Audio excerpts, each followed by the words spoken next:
بسم اللہ الرحمن الرحیم۔ السلام علیکم۔ آج ہم سورۃ النساء کی آیت نمبر 91 سے لے کر آیت نمبر 100 تک کا آسان اردو ترجمہ بیان کریں گے۔ اللہ کے نام سے شروع جو نہایت مہربان ہمیشہ رحم فرمانے والا ہے۔ اب تم کچھ دوسرے لوگوں کو بھی پاؤ گے جو چاہتے ہیں کہ تم سے بھی امن میں رہیں اور پوشیدہ طریقے سے کفر کی موافقت کر کے اپنی قوم سے بھی امن میں رہیں، مگر ان کی حالت یہ ہے کہ جب بھی مسلمانوں کے خلاف فتنہ انگیزی کی طرف پھیرے جاتے ہیں تو وہ اس میں کود پڑتے ہیں۔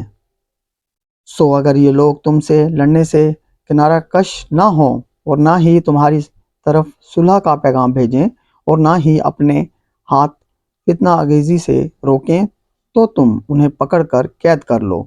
اور انہیں قتل کر ڈالو۔ کہیں بھی انہیں پاؤ اور یہ وہ لوگ ہیں جن پر ہم نے تمہیں کھلا اختیار دیا ہے، اور کسی مسلمان کے لیے جائز نہیں کہ وہ کسی مسلمان کو قتل کر دے مگر غلطی سے، اور جس نے کسی مسلمان کو نادانستہ قتل کر دیا تو اس پر ایک مسلمان غلام باندی کا آزاد کرنا اور خون بہا کا ادا کرنا جو مقتول کے گھر والوں کے سپرد کیا جائے لازم ہے، مگر یہ کہ وہ معاف کر دیں۔ پھر اگر وہ مقتول تمہاری دشمن قوم سے ہو اور وہ مومن بھی ہو تو صرف ایک غلام باندی کا آزاد کرنا ہی لازم ہے، اور اگر وہ مقتول اس قوم میں سے ہو کہ تمہارے اور ان کے درمیان صلح کا معاہدہ ہے تو خون بہا بھی جو اس کے گھر والوں کے سپرد کیا جائے اور ایک مسلمان غلام باندی کا آزاد کرنا بھی لازم ہے۔ پھر جس شخص کو غلام باندی میسر نہ ہو تو اس پر پے در پہ 2 مہینے کے روزے لازم ہیں۔ اللہ کی طرف سے یہ اس کی توبہ ہے اور اللہ خوب جاننے والا بڑی حکمت والا ہے۔ اور جو شخص کسی مسلمان کو قصداً قتل کرے تو اس کی سزا دوزخ ہے کہ مدتوں اس میں رہے گا،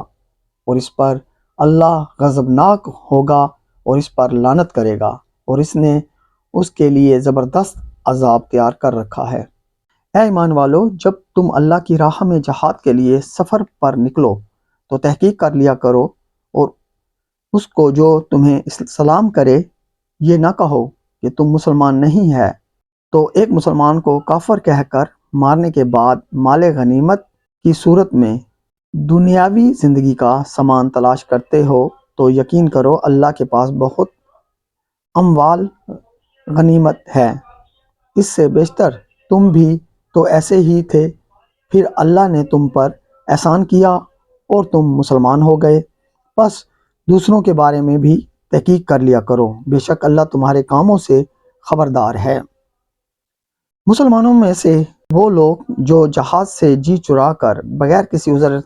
تکلیف کے گھروں میں بیٹھ رہنے والے ہیں، اور وہ لوگ جو اللہ کی راہ میں اپنے مالوں اور اپنی جانوں سے جہاد کرنے والے ہیں، یہ دونوں درجہ ثواب میں برابر نہیں ہو سکتے۔ اللہ نے اپنے مالوں اور اپنی جانوں سے جہاد کرنے والوں کو بیٹھ رہنے والوں پر مرتبہ میں فضیلت بخشی ہے، اور اللہ نے سب ایمان والوں سے وعدہ تو بھلائی کا ہی فرمایا ہے، اور اللہ نے جہاد کرنے والوں کو بیٹھ رہنے والوں پر زبردست اجر و ثواب کی فضیلت دی ہے۔ اس کی طرف سے ان کے لیے بہت درجات ہیں اور بخشائش اور رحمت ہے، اور اللہ بڑا بخشنے والا مہربان ہے۔ بے شک جن لوگوں کی روح فرشتوں اس حال میں قبض کرتے ہیں کہ وہ اسلام دشمن ماحول میں رہ کر اپنی جانوں پر ظلم کرنے والے ہیں،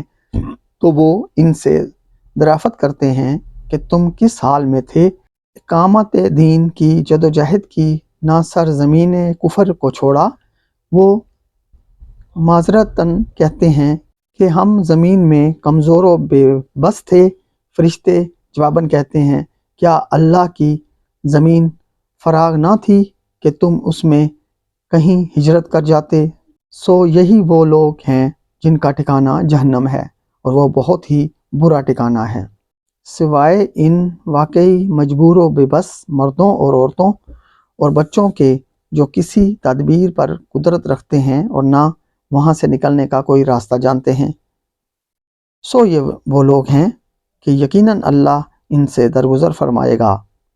اور اللہ بڑا معاف فرمانے والا، بخشنے والا ہے۔ اور جو کوئی اللہ کی راہ میں گھر بار چھوڑ کر نکلے، وہ زمین میں ہجرت کے لیے بہت سی جگہیں اور معاش کے لیے کشائش پائے گا۔ اور جو شخص بھی اپنے گھر سے اللہ اور اس کے رسول انور صلی اللہ علیہ وآلہ وسلم کی طرف سے ہجرت کرتے ہوئے نکلے، پھر اسے راستے میں ہی موت آ پکڑے، تو اس کا اجر اللہ کے ذمہ ثابت ہو گیا، اور اللہ بڑا بخشنے والا مہربان ہے۔ جزاک اللہ۔